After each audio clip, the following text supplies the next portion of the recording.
flies buzzing eagerly, drawn to the feast of fresh gore. Dogs barked from the edges of the crowd, their teeth bared, saliva dripping as they strained against leashes. Children laughed, mimicking the muffled cries, while priests muttered prayers that justice had been done.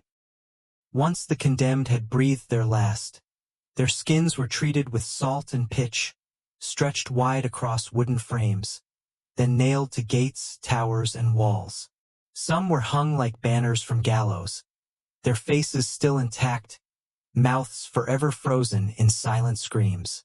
The rest of the body was discarded into pits, gnawed by rats, or hacked apart for the flesh market. The fields became a forest of horror.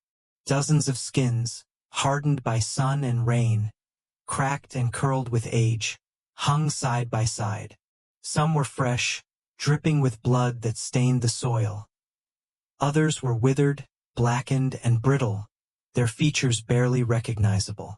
When the wind blew, they rattled against their frames like grotesque wind chimes, whispering with the sound of torn parchment. Travelers who approached the city often turned pale at the sight, crossing themselves, whispering prayers, or turning back entirely. The skinning fields had become more than punishment.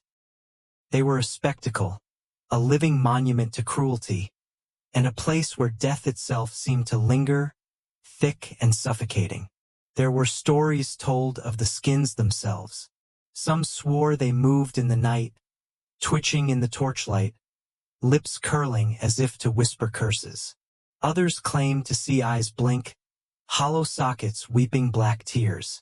In storms, when lightning split the sky, the fields seemed alive, the skins writhing on their frames, straining against their nails as though trying to return to the bodies they had lost.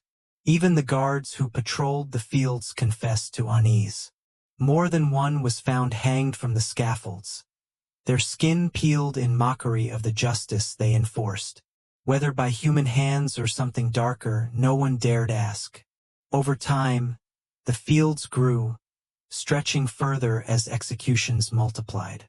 Rebels filled the scaffolds after failed uprisings, their skins nailed in long rows like trophies.